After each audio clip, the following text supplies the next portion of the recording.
I'd just like to introduce everyone. We've got our life members tonight, which a life member is someone that's been fairly dedicated to the club for a many number of years and gone above and beyond, and the club has decided to show their recognition with giving them a life membership, which all four people here have done over the years. I'll start by introducing Mike Gillies.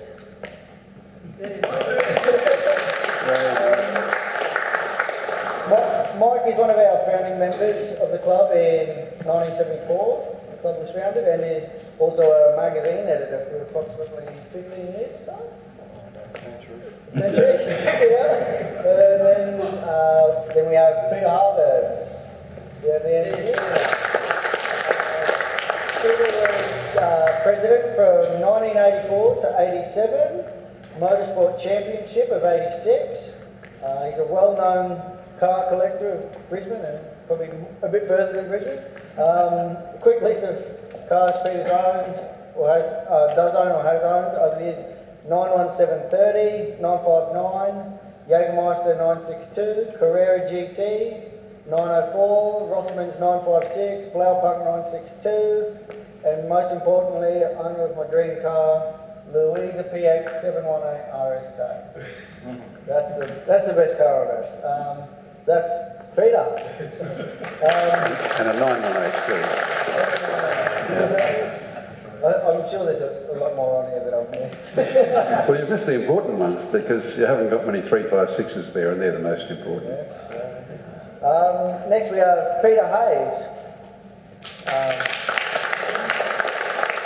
Peter Hayes was president from 1987 to 89, motorsport champion of 88 and 89, and Peter Hayes also had a repair workshop in Brisbane called Ace Race.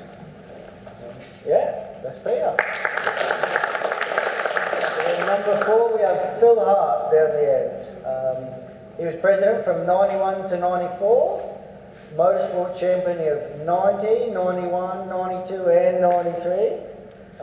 He's been very much involved in the Porsche Nationals, and also always good in motor corners and nav runs, thanks to his wife Gail's expert navigating.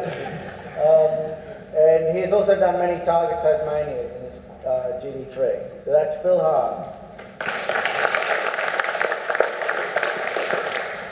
Yeah, so let's start with the typical first question, guys. What got all of you interested in Porsche? Who's going to start? Okay. The sports car world back in the 1960, 58, 59, 60, you all remember that, of course. It was the motor car magazine, and it had on the front cover a photo under the Sydney Harbour Bridge of a speedster, a cabriolet and a coupe, and I just thought they were magnificent cars. And I read even before I read the test results on it, and I don't know, just switched me on. I wanted one. My first experience was actually high school. It was a sports afternoon. We're down on the oval, and this little silver, I thought it was a stretched Volkswagen, went roaring along the road in front of me. And I was instantly smitten by this shape and the sound of this car. And it was a 356 owned by the university architect at the time. Anyway, it was a Super 90, and as it turned out, I eventually bought that car and it was my first Porsche in 1972. Am I live? Right. I'm not sure why I bought my first Porsche.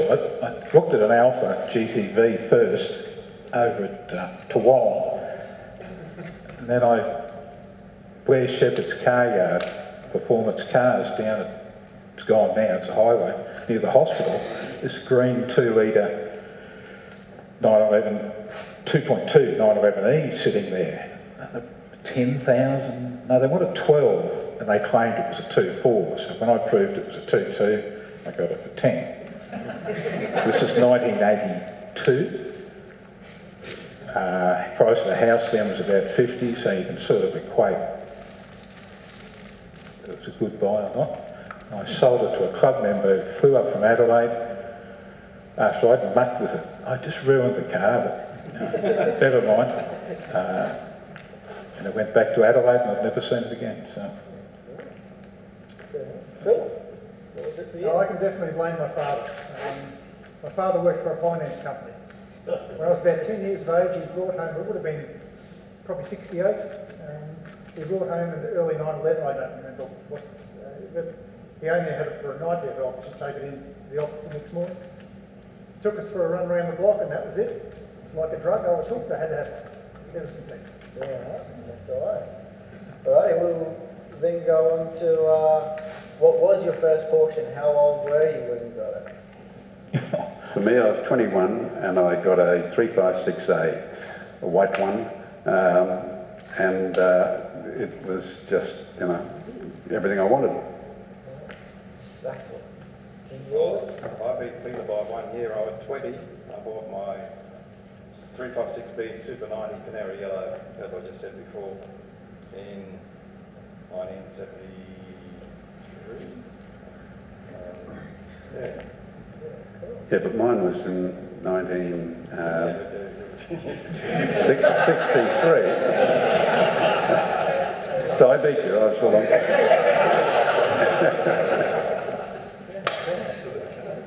And your first one, was that? It was the 2.2E. I was 33 and Porsche then ruined my life for about 20 years straight. So you're telling me these guys were 20 and 21 and they didn't ruin the car, you were 33 and you did ruin the car? Well, my whole life became involved in Porsche up until fairly recently. And you, Phil? No, I wasn't a later start, I was mid-20s. I couldn't afford a 911 if I wanted one. 924 Turbo was what I could afford at the time. And I was just going to take it home and love it and polish it. I went out to the track one day to look at these idiots and there they were flogging their beautiful cars around the track. Until I went out there and I've been doing it ever since, I believe, Peter, you have a story of maybe the first day you met Phil or the day he turned up at the track in that 924? I remember this guy arriving in a 924, but we didn't speak to people who had 924. So I don't think I ever talked to him until you got a 911, Phil. But I hear that Phil was pretty competitive straight away. In that thing. I didn't think so. We used to have grass motor carnivals, and Kevin Jarman and I competed against. Kevin was a member, and you know, he was very good. And we had these national meetings and motor carnivals at the national meetings, and he won sometimes and I won sometimes. And it was on grass, so we did handbrake turns, and it was good. Looked spectacular. We all had a lot of fun. But then, for some reason, it went to bitumen, and handbrake turning is not the fastest way around a bitumen seat. So this guy came along and he's... 924 doesn't have the hand. No, you came along in a blue 911 and started doing these funny loops. And we laughed at him for a while until we saw the times. And he was beating us. This was terrible. But I forgive you for it. But yes, competitive is the word. Peter Hayes, you ran a Porsche repair workshop. Tell us a bit about that. It was an accident. It was a hobby that got out of control. And it sort of helped fund motor racing. When it started to get out of control, I gave it away because it was just too hard. So were you just doing general service or race prep? Or Whatever. I did a lot of work with customers. They'd come in, they'd muck with their car in the hoist and do whatever, which you don't get rich doing that sort of thing. But I did that for, I don't know, it started one day at Indy, we had the motor out of the car, and a guy with a turbo who was racing in the category said, "Hey, I want you to work on my car." And it sort of started from there. It was only towards the end I had a proper shed with a proper hoist. I never meant to do it. And it helped fund motor racing. And I was saying my other main sponsor was the ATO. Make of that what you will. Also, I hear there's a bit of a story about maybe the two Peters had a bit of a miscommunication about there was meant to be a race out at Lakeside and they changed the time of when the race was. Yeah, it was a regular meeting, and Peter and I were both entered, and we were supposed to race after lunch, and we're sitting around having lunch, and all the other entrants got out in the grid. So I jumped in my suit and drove down, but the race had started and they wouldn't let me out. And then CAM stewards became involved, and you know what happens then. They've got to have an inquiry, and so they cancelled the other race, the results of the other race, and said it'll be run after lunch. Well, none of the other competitors would do it. They were a bit upset by this, and because they'd all been told, you know, that the race time had been changed. We just hadn't been told. So we were the only two cars out there. But well, there might have been a third one, wasn't there? Joel Marshall in the 356. Yeah. We conspired and we staged a race where we were never more than this far apart. And on the last corner, Peter put his finger out the window just to tell me to come through. Just that sort of race, but everybody loved it. Yeah. No, that's not. I didn't deliberately. I was saying, stay back. But Pete, we were going as hard as we could. We didn't get in each other's way, and we didn't. But Pete and I, we raced quite a bit, and we never swapped paint. Never. Yeah, I heard that race was, everyone was hanging over the walls watching this race, and it was pretty impressive to see the pair of you doing battle. Yeah, it was fun. Alrighty, Phil, you had quite a big role in the Porsche Nationals. Can you tell us what Porsche Nationals are? Porsche Nationals, I don't know, Peter, you probably remember when they started. Oh, that Mike could know. The Porsche Nationals went, many years ago. We had them here in Queensland, New South Wales, Victoria. Yeah. So were they a race meet or just going out social? It involved a motor car, a sprint, and a concourse. I don't understand concourse. And a ball. You sort of, wear and tear on cars, it sort of discourages wear and tear with just driving. So, but anyway, we had a concourse, which, that's my excuse for not doing that concourse. Yeah. Motor car, I was always quite happy to keep looping around, and it was you got to meet a lot of interstate competitors as well. Very good.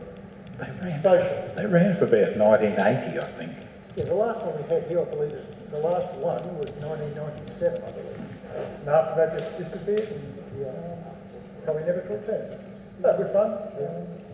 And would people drive their cars to them, or were they trailering at that stage? We even had, at one stage with the concourse, we had a chap, I won't mention who, but he brought his car bubble wrapped in a vacuum, out of a trailer, rolled into position, and it was ready to be, and it rained. He was in tears. His car was ruined.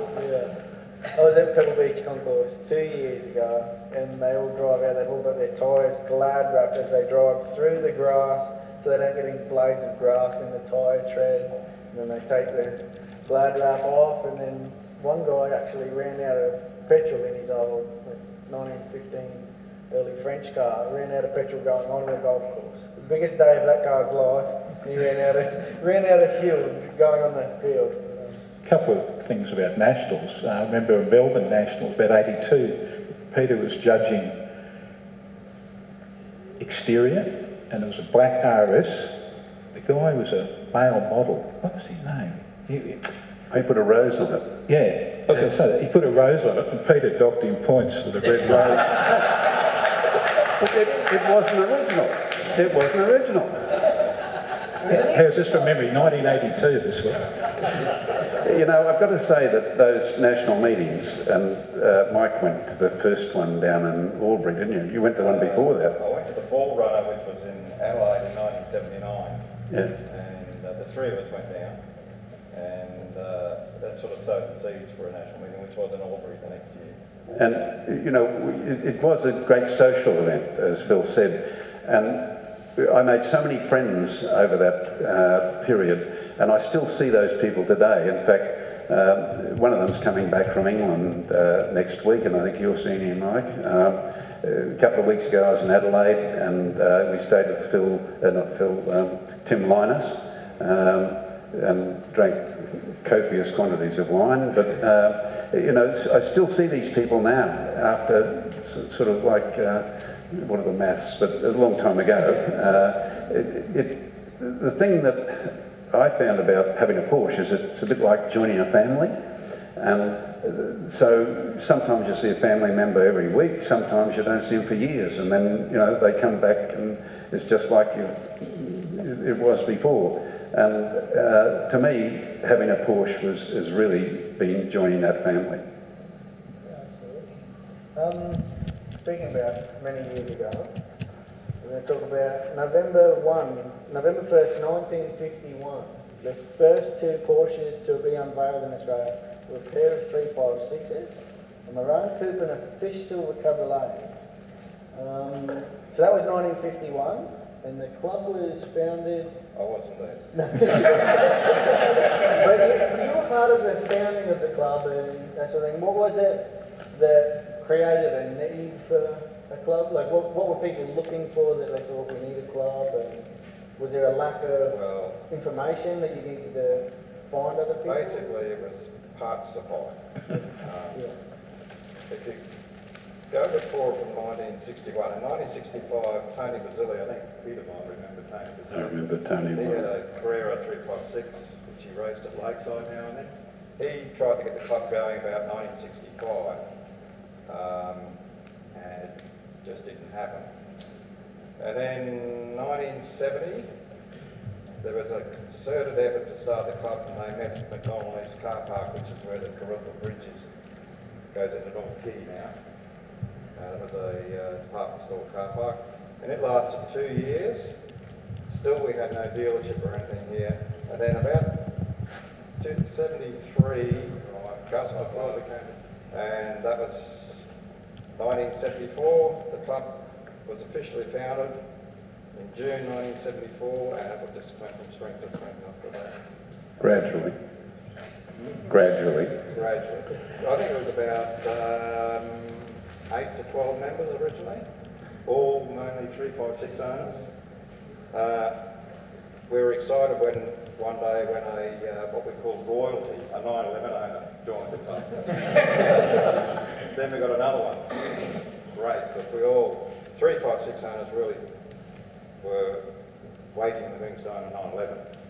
But you know, most of them never I thought it was the other way around. There used to be a saying that, let's see, 928 owners, or 911 owners won't talk to 928 owners, and 356 owners only talk to God and Ferry Porsche. They won't talk to 911 owners either. Alrighty, so in all of your years in the club, which events have really stood out to you, whether it was social events or motorsports? Which ones were really fun that you really enjoyed?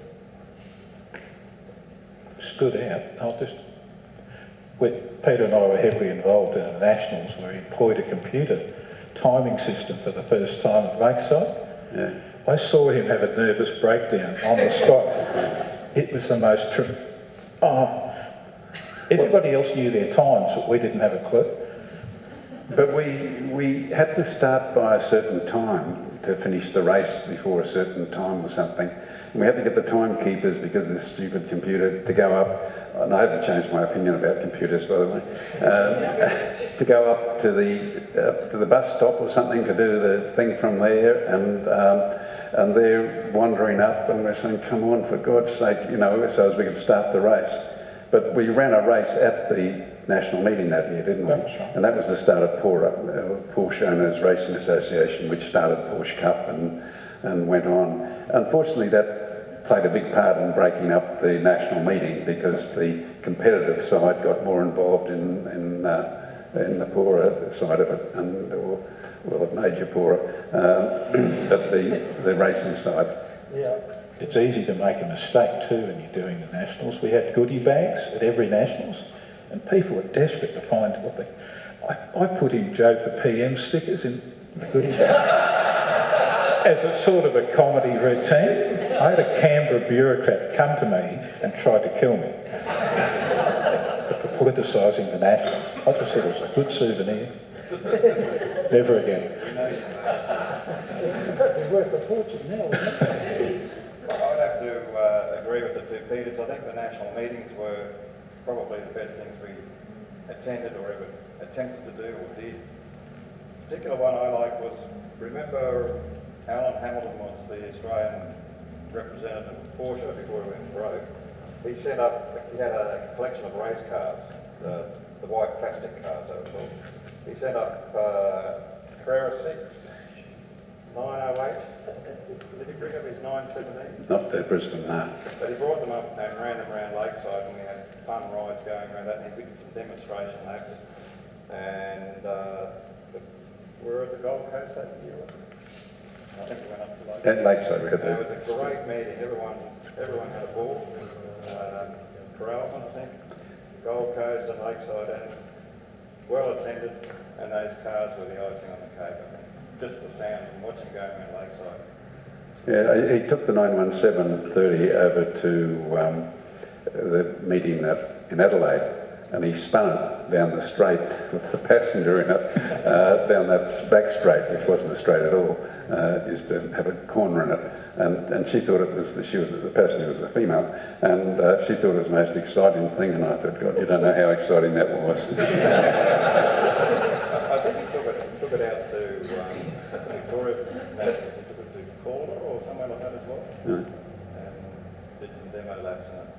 There are a handful of cars. I've got one, and they're 1,200 horsepower, 1,200 horsepower. That's the 930? Yeah, and I've raced it at Laguna Seca a couple of times and in England, and in fact, in about a month I do the Festival of Speed with that up the hill. It's only the hill climb, so it's not really competitive, but it's not a difficult car to drive, except when you put your foot down.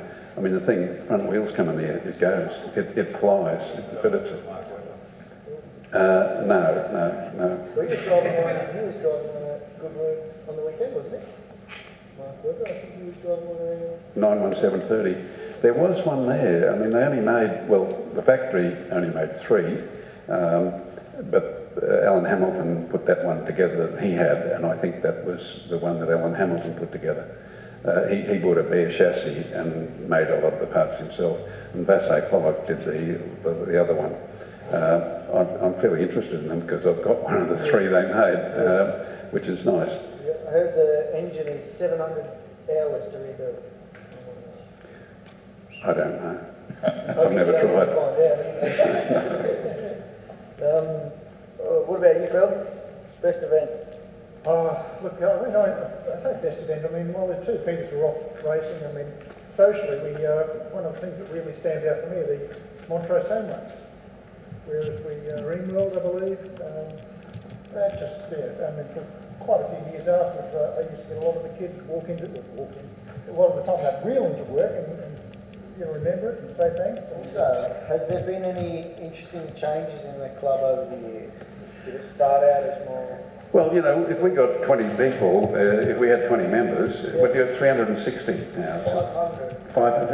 Okay. 500 now, is it great? Yep. Yeah, over 500. Yeah, over 330 memberships and over 520 members. That's more than we have. I Yeah. only had one. Yeah, that was you. Out at Archerfield, and World Series cricket was on. And it was a final, and just one person turned up. And he made his best speech that night. I do remember, Peter, that one year we had a Christmas party down at Macintosh Island on the Gold Coast, and Peter was our Santa. Of course, the road was about 50 metres from where the Porsche club was having their little get-together. And all the children, big family day, and by the time Peter had got 25 metres, 20 metres from the car walking over to the Porsche people, of course, December, all these kids in McIntosh Island Park rushed to Peter. He couldn't get over the Porsche club, so naughty Santa, bad Santa, had a bag full of lollies, throws them in the air and says, piss off, kids.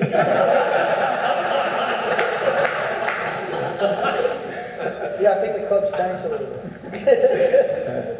I think society and economics have changed a lot too. We're a wealthier country now than back in those days. More people have access to buying the cars. I'm not sure. I don't think it's changed.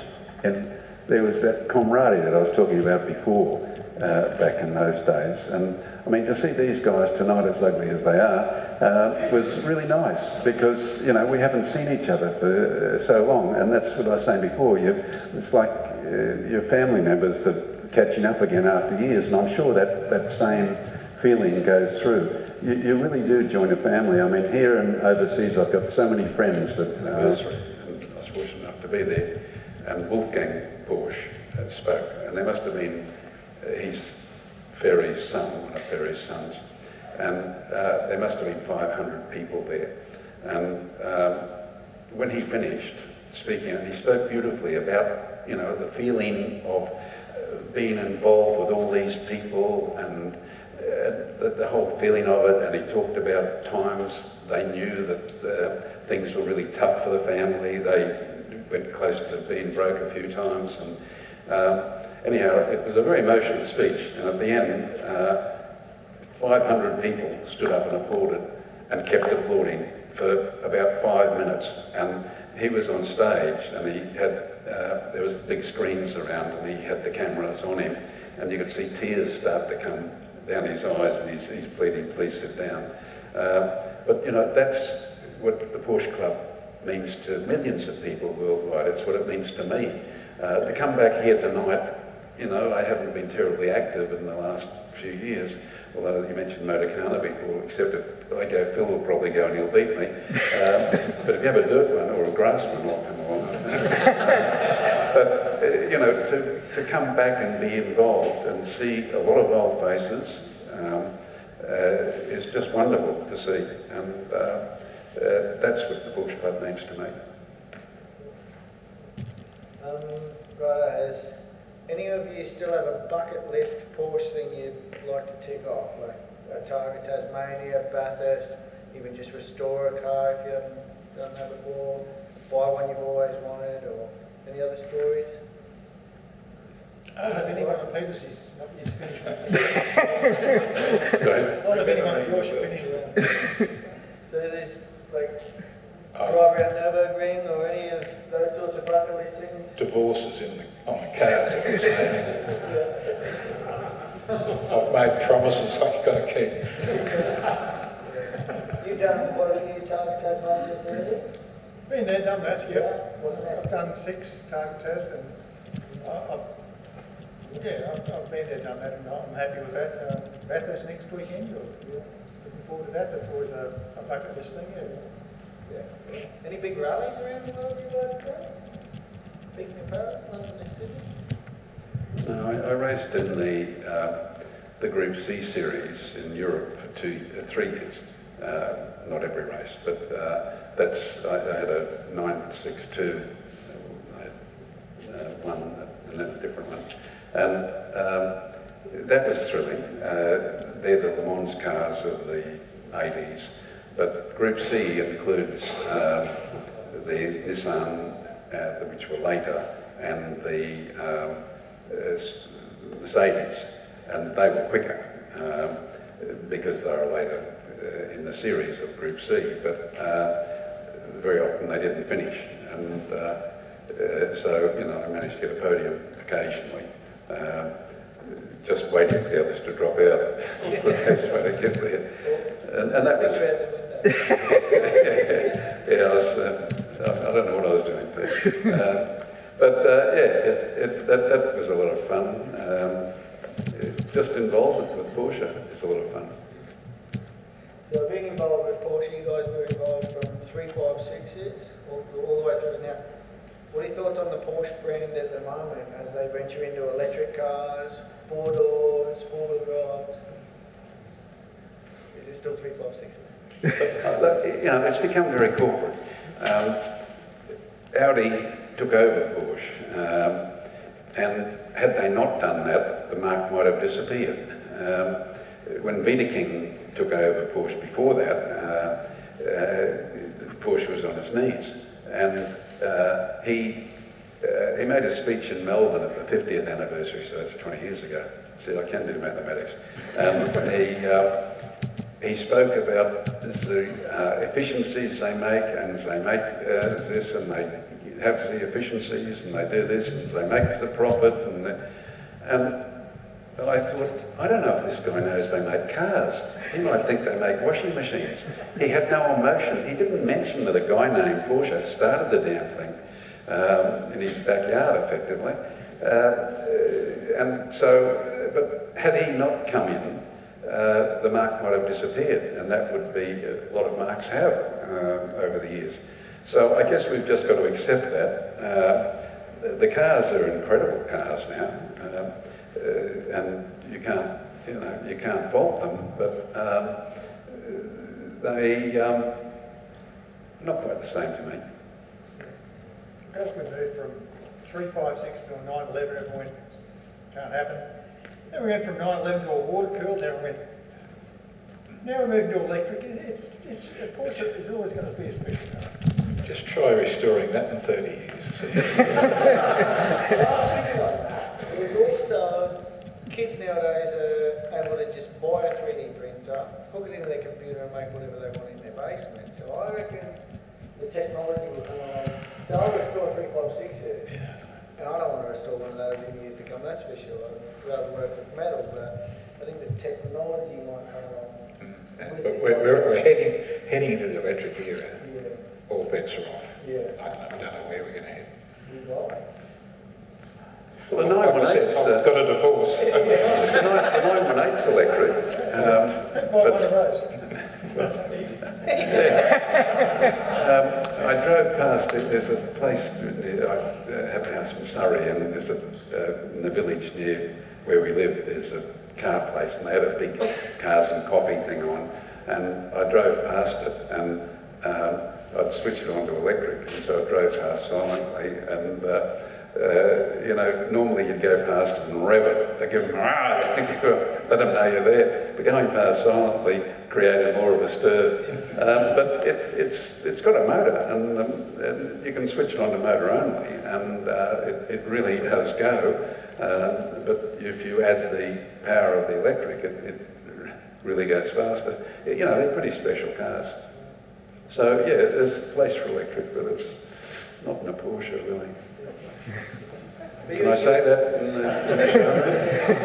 You were saying about 20 years ago, you said that band was talking about how they might have gone out of business and that sort of thing. That would have been around the Boxster, wasn't it?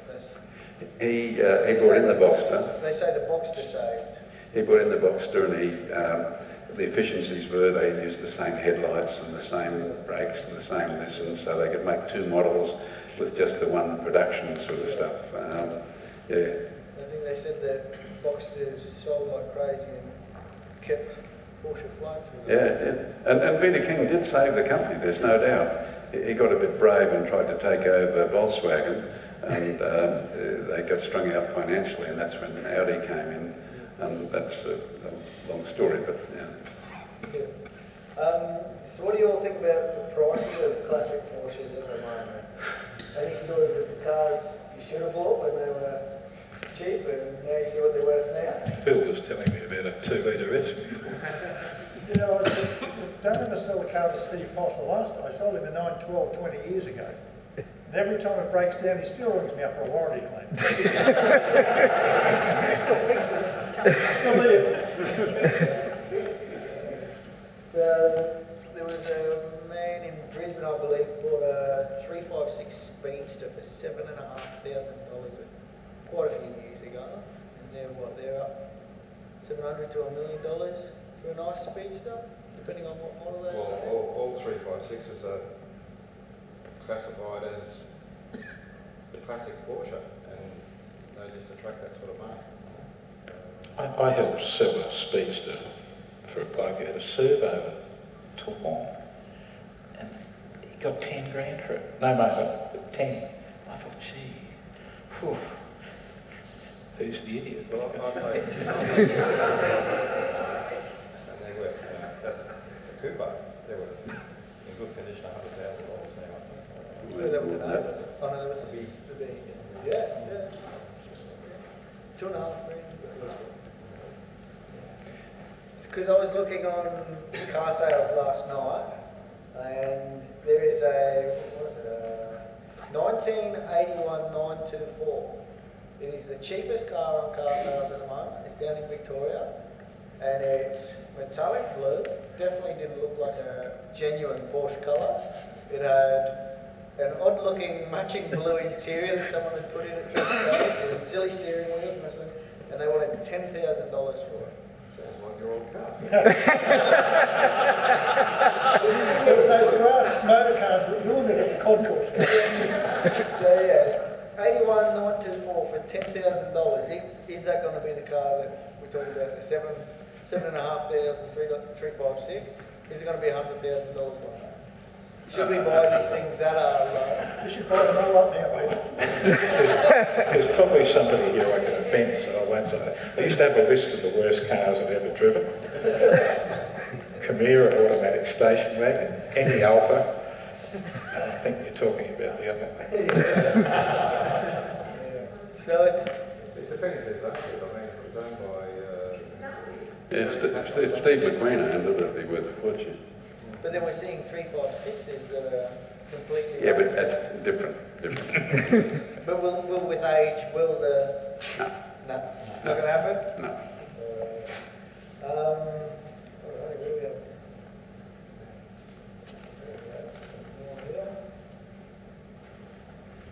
All right, what was the favourite Porsche you guys have owned throughout the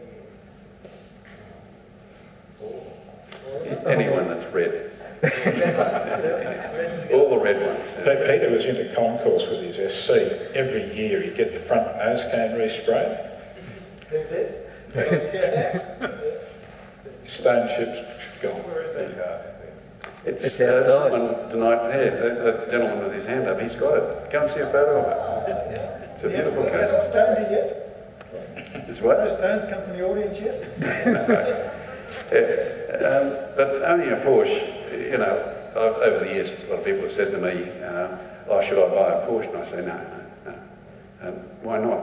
And I say, well, if you've got a choice of getting a Porsche or getting leprosy, you should take leprosy because they can cure that with drugs. But once you get a Porsche, it's in your blood. You can't get rid of that disease of needing to have a Porsche. Although these guys... Please explain to like members that don't own one now. Well, you're not supposed to say that, Phil. We'll fix that. Alrighty, yeah, I think that's probably about it. We'll move on to some questions from the audience. Has anyone got something they'd like to ask?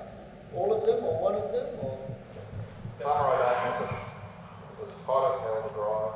You've got something, right? Probably, it's fading away now. Funny to say that, but it's a lovely car, as you would have seen it. But, have you still got the black car? Still got it. Have you driven it? Drive it. Greg had the same model as I had. But it was actually Fred Abrams' old car. Anyone remember Fred Abrams? You've done them all, Pete. You've done it. Preferably whether... look, I mean, I've raced at Le Mans 3 times in the Group C. We have a 1-hour race on the morning of the 24-hour race. And there are 250,000 people there.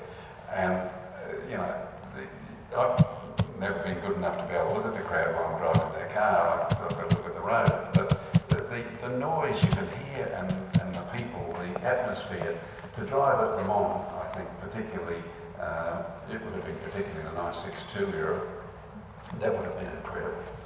Now they're diesel, electric, and... Oh, You're in the, this is the historic Le Mans you're talking No, about. this is, nowadays, and even in the day, like there were Spices, they were an English car, V8, and they didn't do very well at Division 3 or something, because they had to stretch their petrol to last for 24 hours. But these 1 hour races, they only need an hour's worth of fuel, and so they can have 800 horsepower, so they're things to be reckoned with now.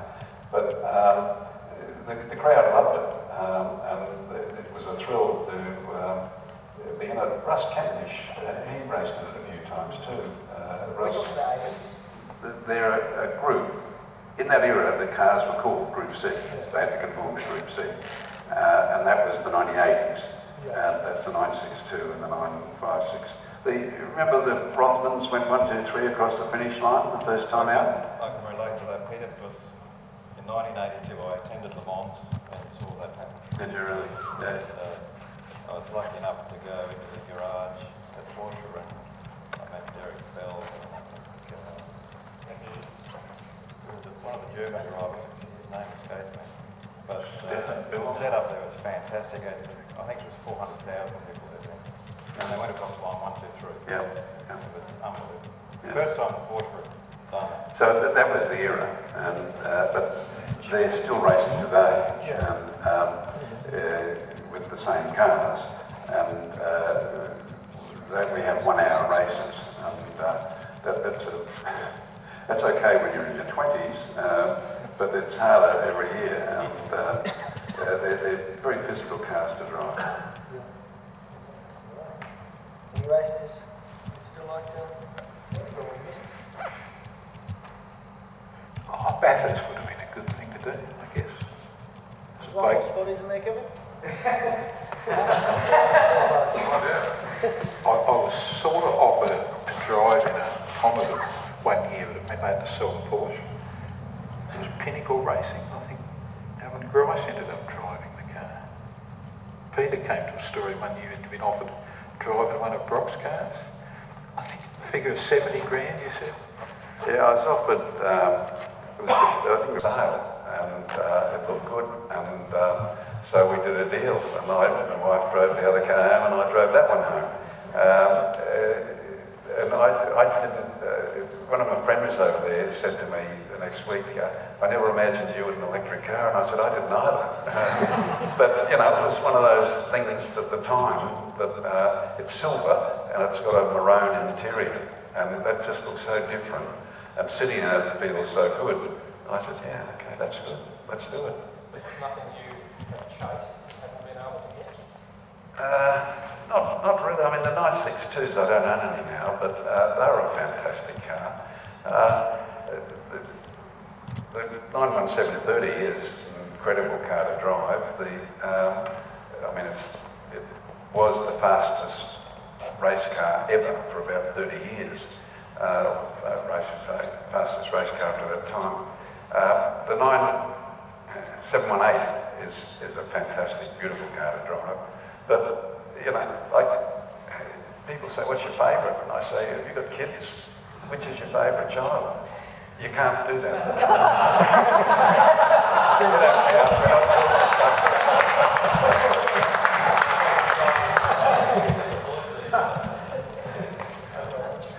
I've got a question for Peter Hayes. What's your craziest car? Is he in jail or what? Oh, it's too many stories. I sold a guy the running gear, my first race car, and he goes off to Bathurst and I tended the car for him. I think I put in 5 clutches in a weekend. I got sick of that. He had a camera in the car, and you see him slow down, let people pass from about a mile back. So I said, don't let him pass till it's the appropriate spot. He tells the driver's briefing, Peter Hayes says I'm not allowed to let you pass. And I haven't said his name, so I'm pretty safe.